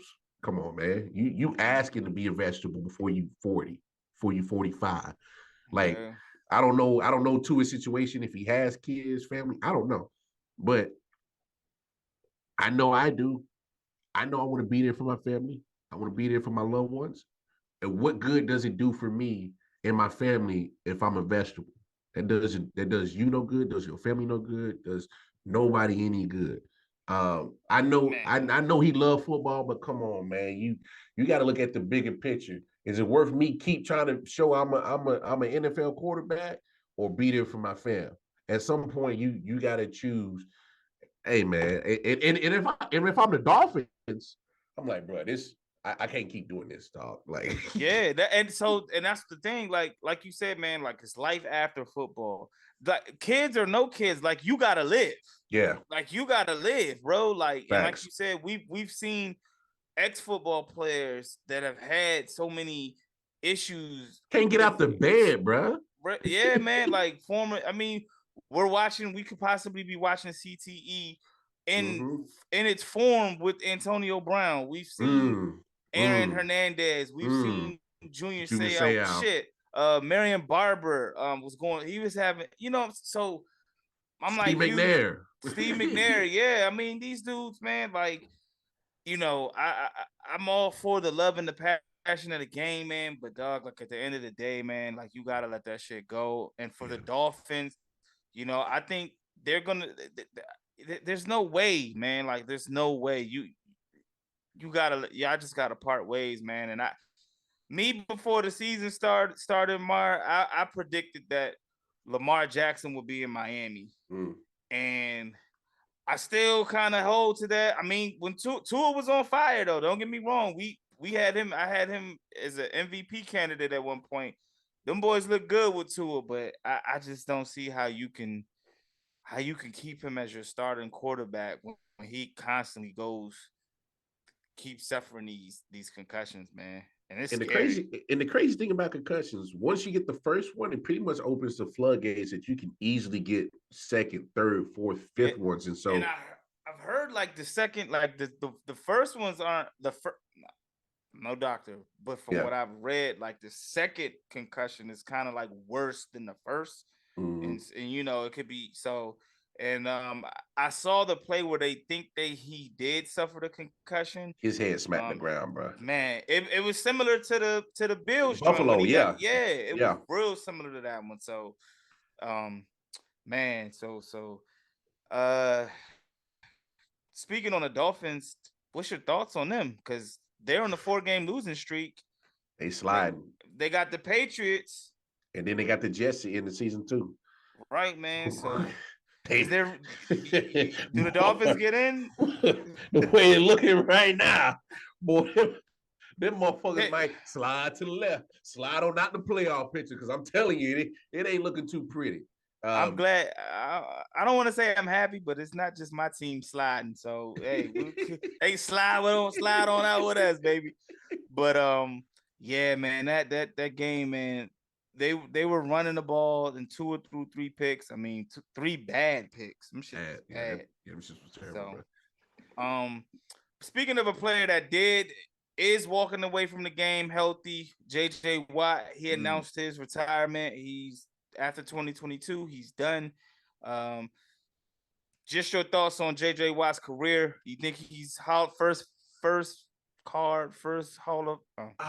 ballot Hall of Famer? Damn, man, it's kind of hard to say if he is. Obviously, 3-time Defensive Player of the Year, and his run from like 2012 to 2014 was ridiculous. When he was, you ain't lying, bruh. It was ridiculous. He was getting sacks everywhere, getting forced fumbles, interceptions, getting defensive touchdowns. You could have made a case that he could have been an MVP candidate. So I think he won 3 defensive players of the year awards. Yeah, he did. Yeah. I think it's probably I know he's been having some good games lately, and I think he just had a child, got married about a year or so ago. I think he's looking at the bigger picture because, not to knock JJ, just out of the last 5 to 6 years, he's been injury prone. And so you look at that, and then he's looking like, I got a new family now. I think he's looking at the bigger picture. He's 33. Walk away when you can walk away from the game. Yes, sir. I don't mind it. Great player. He will get in the Hall of Fame. It's definitely up to the writers if they want to make him a first ballot or not, but he'll definitely be in the Hall at some point. Yeah, I agree with you. JJ had a great career. Like you said, he was in my division, so I got familiar with him really quick, and he not just my team, but he terrorized the league. Like you said, 2012, he had 20 sacks. 2013, he had 10 and a half. 2014, he had another 20 and a half sacks. And then in 2015, he had 12 and a half sacks. He's got 9.5 sacks this year. So I think he'll be a first ballot. I think he's a people's person. I think his personality and things like that play a factor in it. He won the Walter Payton Man of the Year award. I think all those things will help him, along with his stats, will make him a first ballot Hall of Famer. So that's a great point, because that drive he did for Houston when they had that hurricane. Yeah, man. Writers look into things like that. Yeah, and that's going to help him boost his resume. Hell yeah. So that's a good point. The on the field, off the field, I think he gets in, man. So shout out to JJ Watt, man. Congrats on a great career, my man. Great career. You can continue them ice baths, bro, that you be taking, man. Hey, did you see the picture? He was in that frozen lake, bro. Yeah, you can have that, dog. Got that, JJ. That's all you, JJ. Hell yeah. Yeah, man. Well, shit, man. Let's talk about some Week 17 football, man. I think we brought it up briefly. My Titans play G's Cowboys, so G, we gonna talk about how the outcome of that goes. What games are you looking forward to this Week 17, bruh?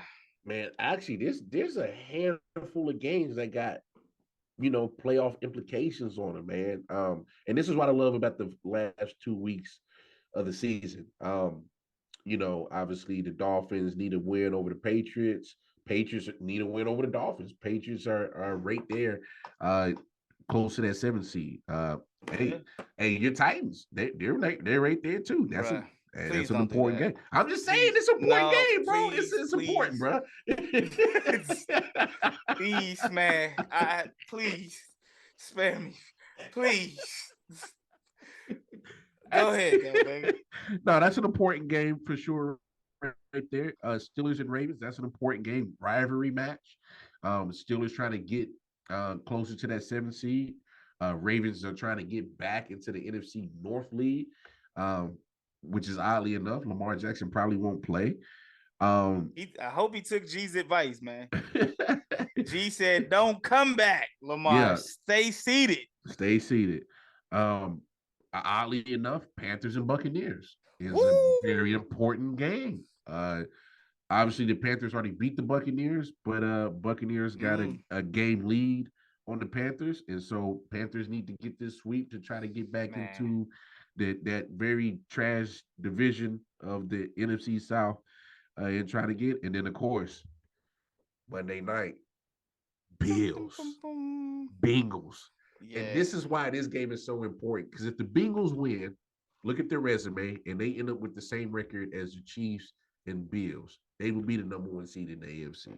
That's why this is important.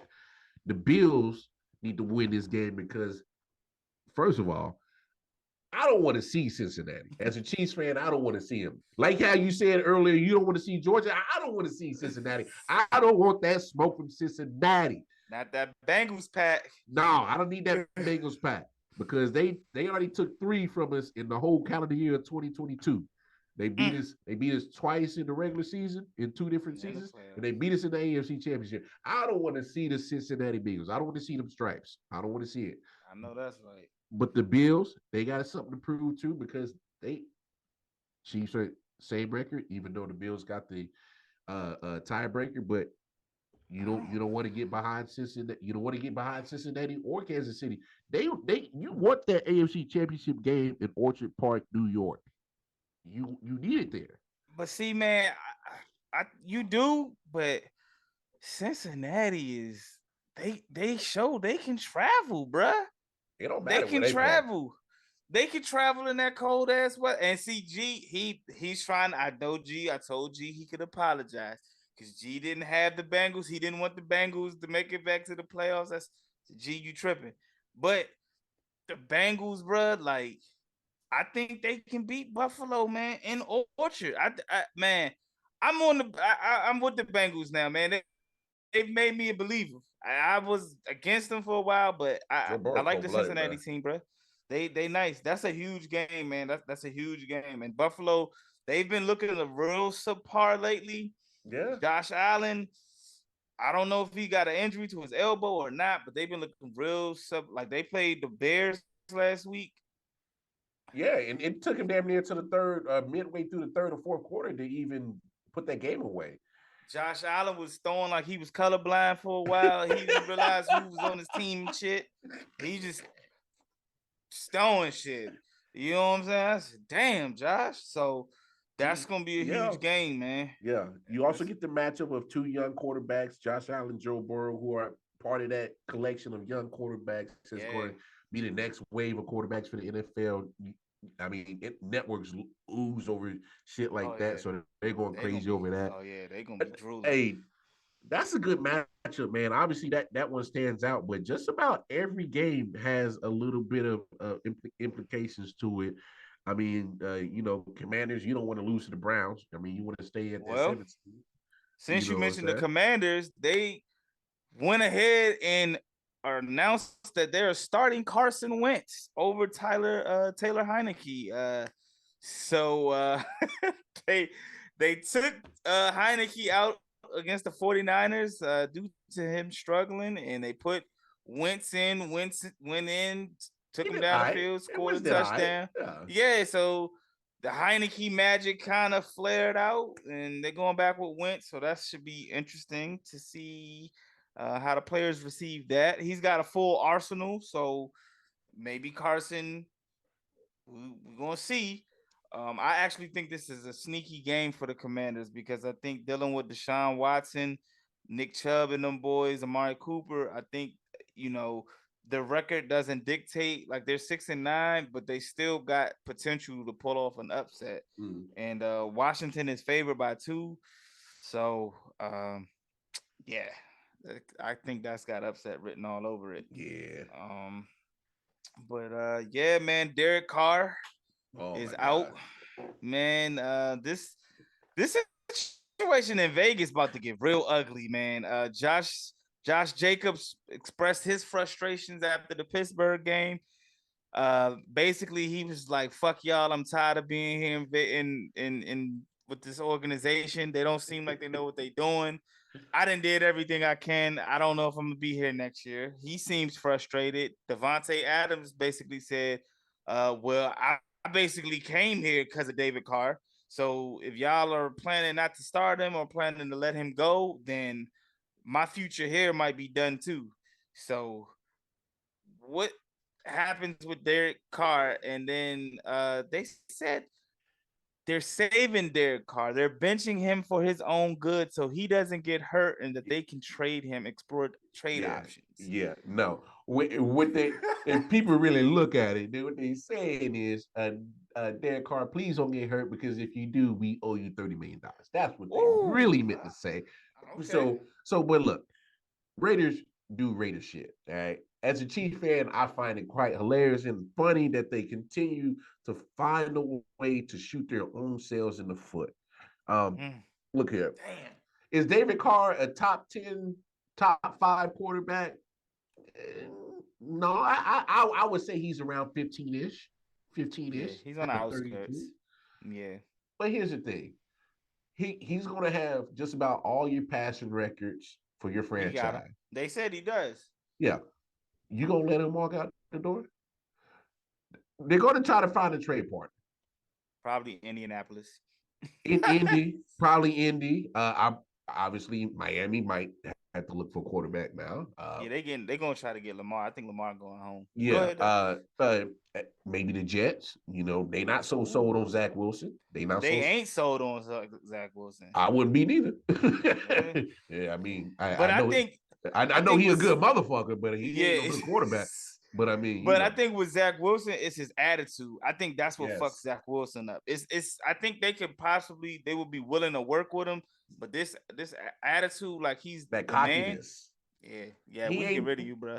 He ain't done nothing, but he act like he done something. So I'm with you on that. But here's the thing, Derek Carr.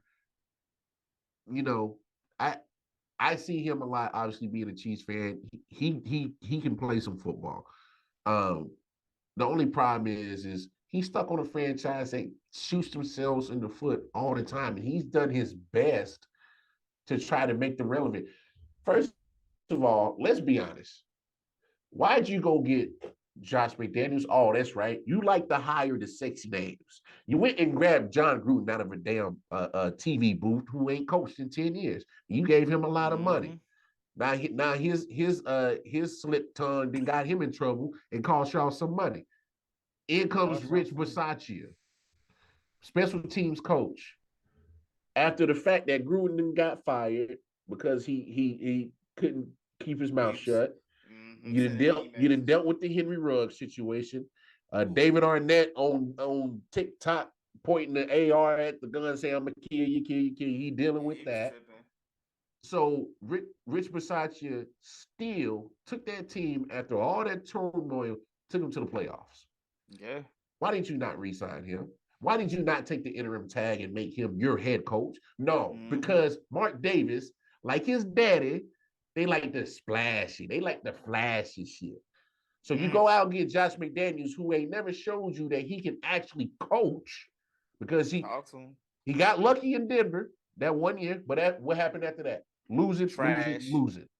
Then he goes back to Daddy Belichick.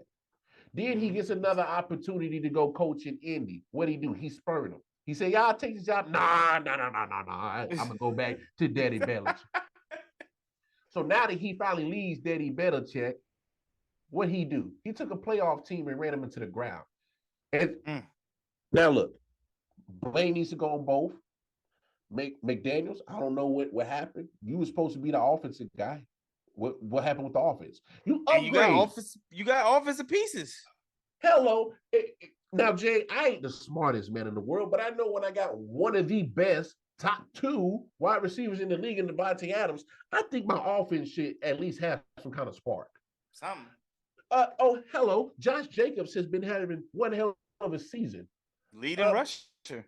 What am I missing? Why is this offense sputtering? First of all, I already know your defense is trash, but why is your offense sputtering? That should be the part of the side of the football team that should be actually excelling. Yeah. He was just in the playoffs. You add Devontae Adams. Now, don't get me wrong. I got to put some blame on Derek Carr. He's leading the league in interceptions. You can't turn the ball over, bro. You know. Yeah, but Josh Allen was just leading the league in interceptions. Yeah, they both up there. But I'm going to put more blame on McDaniels in management because they have mishandled everything, this whole franchise, since they moved to Vegas. They have mishandled it.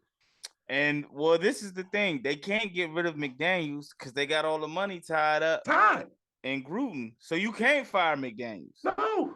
You got to keep him. So you gotta let somebody go. You stuck. But you know the crazy thing about it is they still have a chance to make the playoffs. They're not eliminated, which is crazy. So to make the switch right now when you're trying to make the playoffs is even more like, what the fuck are you doing? Like it's mind-boggling, man. And then like he's not even gonna be on the sideline. Bro, he's gonna step away from the team altogether. They said, bro, don't bring your ass in the facility, bro. Man, what the? Hey, matter of fact, just give me your facility key, bro. They told the man not to come to the facility. Look, if you just want to say, "Hey, man, get ready to go on a new team," just say that because that's what I'm looking at. Man, that's what I'm looking at. Yeah, he gone. That shit's crazy, man. Crazy. Devontae Adams, just message, bro. We need a receiver in Nashville. Barbecue is good. You know, I know you want to be closer to your family out west. You know, we kind of, you know, I know we're a little ways, but come on through, man. Nashville's a beautiful city, bro. Beautiful city, man. Come on down, man. But go down to Broadway, have a good time, Devontae. Yeah, man, because Jared Stidham, he's got the 49ers, and that's not who the fuck I would want to be facing as I'm getting ready to come into the game. Oh my gosh. Has my start. But hey, good luck to Jared and the Raiders. And that's just about to get messy. Stidham ain't the answer. But I see the connection because he was in New England when McDaniels was, and I get it, I understand it.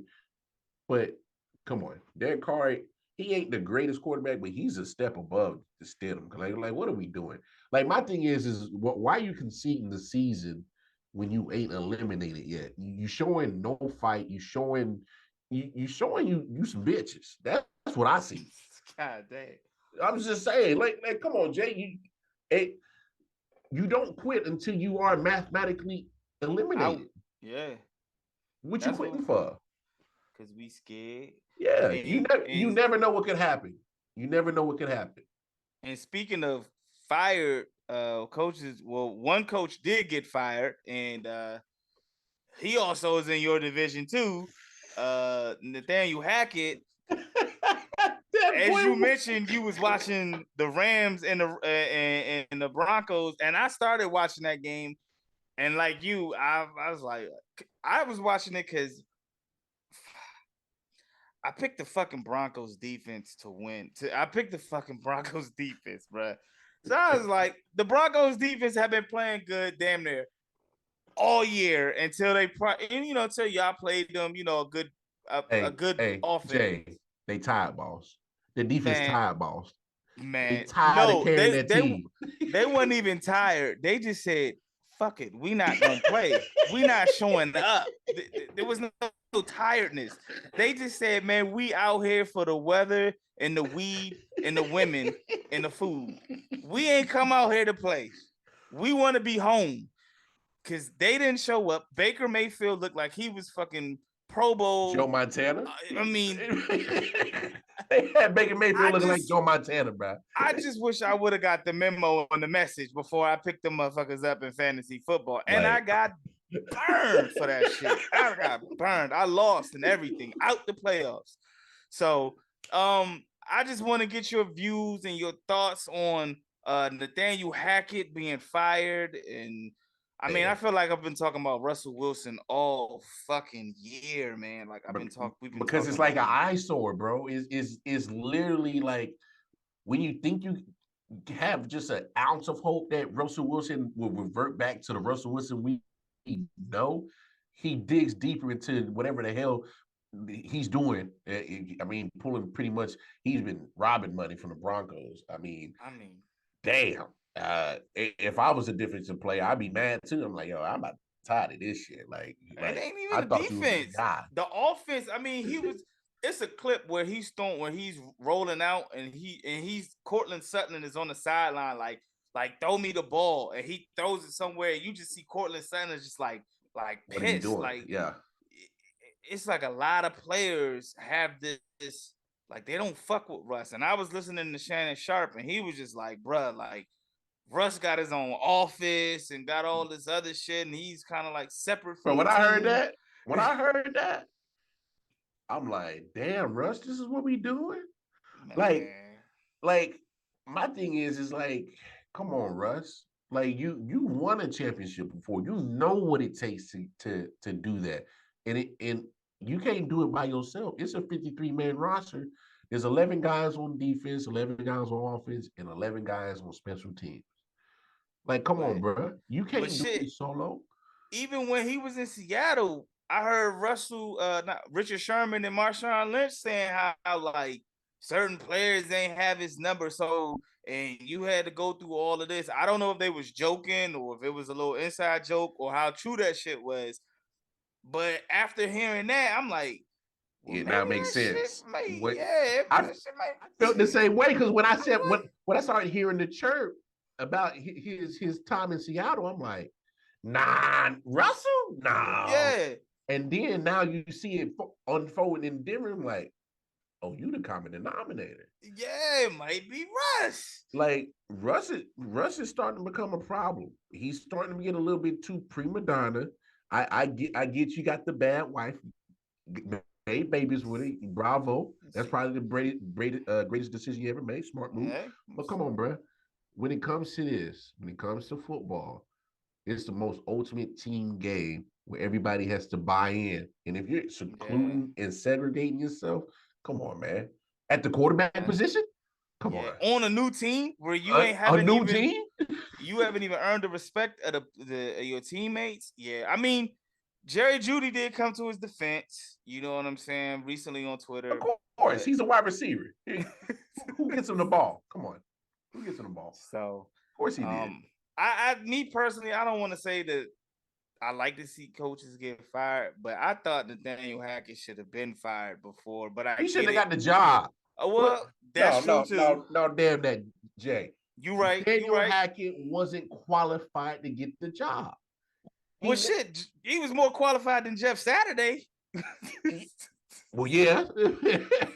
But hell, this hire is just on the same level as Jeff Saturday. Look, I know Nathaniel Hackett's been in the league as a coordinator, but my thing is, and I've always felt this way. I think he only got the job because Aaron Rodgers was supposed to go to Denver and he didn't, and that's his boy, and so that's the only reason why I think he got the job. You ain't lying. And so now, and I'm look, Russ is at fault. Nathaniel Hackett's at fault because he was making some bonehead coaching decisions too. So he's not absolved from none of this. So he deserved his own fire. Yeah, but it don't help when your quarterback's stealing money and playing prima donna. It just didn't help. It was just a bad mix. And then Russ had the nerve to come out and say, "I wish I would have played better." Nathaniel Hackett probably wished the same fucking thing, Russ. God damn it! No shit, Russ. Man, I wish I could have played better. No shit, Russ. You motherfucker. Man, oh man, they play your boys this week. They play the Chiefs. Not favored by 12, man. If we don't cover that spread, I'm gonna be disappointed. Yeah, man. Like you said, I'm interested in the Bucks and the Panthers. I think the Bucks got away with one last week. I mean, they look shitty, bro. They look shitty, but Arizona looks shittier. And hey, real quick, Jay, I got to give you props because I think there's a tape that you made. It was either on my show or your show that you made, and I think it's going to come to fruition. You made the tape that Cliff Kingsbury might be one of the next coaches to get the axe. And more is getting closer that I think is about to happen because I've been hearing chirps that the relationship between Kyler Murray and Cliff is starting to get a little bit estranged. So I got to give you props because you said it first, and the more and more I keep seeing Arizona, and they keep losing. They general manager Kime had to take a leave of absence for health reasons. He on his way out. That's another one for your ass is fired. Probably so, more than likely. So they already gave Kyler the money. Kyler ain't going nowhere. Nah. Cliff, hey man, that house you had, that's up for sale, bro. Kyler gonna be like this. Playing on the sticks. It's like a word Cliff got fired. Oh damn, that sucked. Yeah, man. But nah, I just seen it, man. You know, like you said, that house is up for sale, man. I've heard that rumors that DeAndre Hopkins might be could be out of there as well. JJ's retiring, so it's gonna be some other changes. It's gonna be some changes. Yeah, man. But when I watched that game, I just said, man, Arizona, damn. I know we in a holiday season, man, but goddamn, man, the gift of giving, y'all gave Tom Brady that game. Jesus Christ, that shit was just terrible, man. And a guy that shouldn't lose his job and should get the head coaching job is Steve Wilkes, and who the Tampa Bay Buccaneers are playing. That man has revived that team and it got them boys rolling. Them young men playing. Sam Darnold is out there. He's 3-1. Sam Darnold looks like a totally different Sam Darnold. Bruh, you got rid of your best offensive weapon in CMC and you still winning. Come on, man. Yeah. I'm glad you said that because the way that Arizona did him was filthy. I'm fucked up. And now look at you. 4 years later, you getting rid of the motherfucker you got rid of Steve Wilkes for. Karma's a motherfucker, ain't it? So Steve Wilkes, to me, in my opinion, even if he don't make it to the playoffs, even if he don't win that sorry division, I think he's done more than enough to take that interim tag off and give him that job. Sir. Yes, sir, man. I'm glad you said that, bro. Man, I'll actually hope Carolina beat them motherfuckers. Oh, hell yeah. Man. Oh, I'm rooting for Carolina like a motherfucker, dog. I wouldn't be surprised. And they fucked me up too last week because I picked them to win, but damn, they ran all over Detroit. So and Detroit was a hot team coming into that game too. yeah, They extinguished that fire quick. yeah. So they laid the smackdown on them boys. So it's gonna be an interesting week, man. You got any bets or predictions? Oh man. Any bets? Anybody? Anything that you see weirdly or anything you want? Man, Throw out there? I'm always leery of large gaps in the spreads. And for some reason, my Chiefs have been playing down to the competition the last few weeks. And so that 12.5 scares the dog crap out of me. Um, I I honestly wouldn't even touch it, only because if I'm Denver, I wouldn't even play Russell Wilson for the rest of the damn season. No, y'all got to figure something out. No, y'all got to figure out what the fuck works. That motherfucker getting paid. That motherfucker need to play. Sit and do what? Hey, Rippin actually played well for the Broncos. They beat Arizona. Was that the week after? Because I know against the Chiefs, he got knocked out for the concussion. Yeah. And Rippin came in and actually threw a couple of touchdowns in that game against Kansas City in that comeback. Cool. And then the week after that, they had a good win where he played well because Russ was still out from concussion. I would put Rippin in. I mean, fuck that. We got to figure this out. You got to get all 18 of these motherfuckers if possible. You cost too much money to sit on the bench, bro. Yeah, I got you. So yeah, that's probably the bet I'm staying away from. Obviously, with these, there's a lot of games that are the spreads is like 3, 2.5, 5.5. There's a lot of games like that. So honestly, if I'm a bettor, this is the week that I take the week off. And man, you a smart man. Hey, week 17 and week 18 gonna be the wildest weeks, bro. Like the wildest shit, bro. Yeah, this is the week that I would take off, bro. Yeah, expect the unexpected. Look at some basketball spreads, man. Look at that shit. Yeah. So cool, man. Cool. Hey, I agree with you, man. All this shit look funny to me. Before we end the show, I just want to we about to go into 2023. 2022 has been a hell of a year in sports, man. Do you have any top moments or top plays in 2022, man? Yeah, man. I had the fortune that my old lady is she's been getting to the Chiefs just as crazy as I am. I was fortunate to be at the 13-second game. Ooh, and man, when Buffalo put that touchdown in, boy, you could have heard a roach fart, bro. It was quiet in Arrowhead Stadium, bro. And I was, as soon as they scored, you see all the Chiefs fans grabbing their shit. They about to walk up the stairs, and soon as I saw that, I looked at her, and my heart was down in my stomach. I looked at her, I was like, "Baby, yeah, go ahead, grab your stuff, let's go."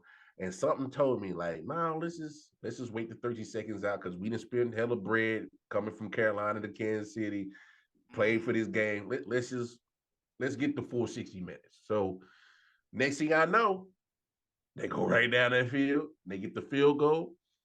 And so, man, all the people that was leaving, they run back to their seats. And then the overtime happened, and boy, that was probably one of the greatest moments I've ever witnessed live, first of all. And just 13 seconds? What are you doing getting in field goal range in 13 seconds, and then you get the win in overtime? That game was absolutely bananas. Josh Allen did all he could to win that game and still couldn't get the dub. So that whole game was crazy, bro. Yeah. To watch it just on TV was wild. So I can only imagine what the fuck it was like live. Oh, my emotions was all over the place, bro. Oh yeah, I believe it. That shit's there, man. Okay, shit. I definitely had that as one of my top 5 games in 2022. That's definitely up there, man. That's definitely up there. Shit, I got that. I got the France and Argentina World Cup we just watched. Man, you know what's crazy? Because we didn't get a chance to talk about it, man. that World Cup final lived up to the billing and Shit was all, bro. wild. Yeah, that shit was wild. I loved it, man. I mean, I don't watch football as much as I probably could and should. I do try to watch the Premier League, but man, that shit was lit, man. I loved it, man. I loved it. It's definitely one of the best games in 2022, in my opinion. Even No if you doubt. even if you're not a football fan, like that joint was That joint was. Well, France had no business even getting to extra time, and next thing you know, Mbappe do Mbappe things, and that was beautiful to watch, man. Yeah. Messi and them, they got a little shook. They was shook after that shit. They was shook. Them motherfuckers was shook. They was shook. Them motherfuckers was shook. So I loved it, man. We got another 4 years until it comes back in 2026. So it's coming in the States, y'all. Yeah, I'm trying to get some tickets. We gotta link up and get to them games, man. Get to at least one of them, man. Oh, for sure, happen. For sure. Shit, go ahead. I got another game that's close to you, your neck of the woods. North Carolina spoiling Coach K. Farewell tour.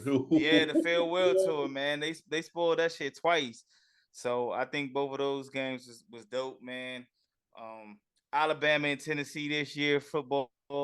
That shit was top 5. And we spoke about it earlier today, man.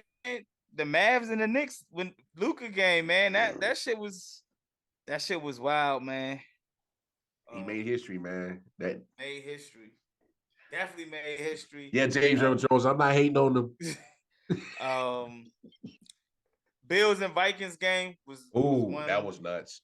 And of course, the Vikings comeback against the Colts was. Hey, Matt Ryan. Hey, if you ever so happy to see this, retire, bro, because you have been on the bad end of a lot of comebacks. Yeah, and I'm gonna throw this last one out, man. Jackson State versus North Carolina Central. That was a good game. That was one of the best games I probably ever watched, bro. Like that shit was so good. It lived up to the hype, bro. They was back and forth the whole game, man. The back whole and game. Forth. The fact that Travis Hunter dropped the ball on the first down, then came back on 4th down and caught it, man. Oh man, that descended to overtime. That was definitely up there for me in 2022, man. So, it was a fun year, man. It was great.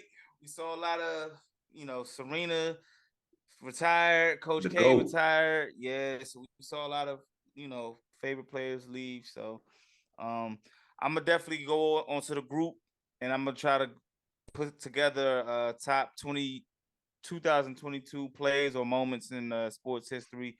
Y'all make sure y'all join that and get involved in that as well, man. Shit, man. Anything else, bro? You got anything else for us? Nah, 2022? Nah, man. This is great year for sports, man. And then of course, like you started the show, man, it's had some unfortunate icons pass away. Franco Harris, Pele. So man, it's one of those things, man. Start giving these people they flowers while you can, man, because man, next thing you know, life happens. So big year, and man, great show, man. I always enjoy chopping up with y'all boys over here, man. And man, I always enjoy it, man. And I'm glad y'all had me on tonight, man. Yeah, man. We had to end the year out with a bang. G Money. We're gonna wish you a new year. See you in a new year, 2023, man. Again, give them your tag where they can find you. Yes. As always, you can find me, the Wildcard Mar, and the rest of the I.O.W.Sports crew, big homie Nick Shine, Detroit, man. You can catch us at I.O.W.Sports Network on Facebook, Instagram, and most importantly on YouTube, where our content is at. And of course, we ain't trigger fingers, we ain't turning into Twitter fingers, but we are on Twitter, I.O.W.Sports 1 for sure. That's what's up, man. Y'all make sure y'all join the sports group. Y'all make sure y'all follow, like, and subscribe. I'm Jae Jones. Y'all can find me on all social media platforms, Twitter, Facebook, IG, TikTok. You can find us, the ManCave Sports Podcast. You can find In the Four Corners of Wrestling, and you can find the Facts Podcast, which is coming in 2023, all on YouTube on 613 Faye Productions. You can follow us on IG at 613 Faye DMV, on Facebook at 613 Faye, and on Twitter at 613 Faye. You can holler at us on Apple and Spotify. Make sure y'all like, share, and subscribe. And man, that's it for 2022. We got big things coming in 2023, man. Not just here with us, but with I.O.W., man. Y'all make sure this is not the last time we continue to connect and meet up. And y'all make sure y'all check our brothers out over in Four Corners of Wrestling Podcast and get ready for Facts Podcast coming in 2023. And man, let's fucking keep going, man, and build and keep building, bro. You already know. Man, until next time, y'all be safe out here on New Year's Eve. It's been great 2022, but we looking for 23. We out. Shut the door on their ass. Yeah.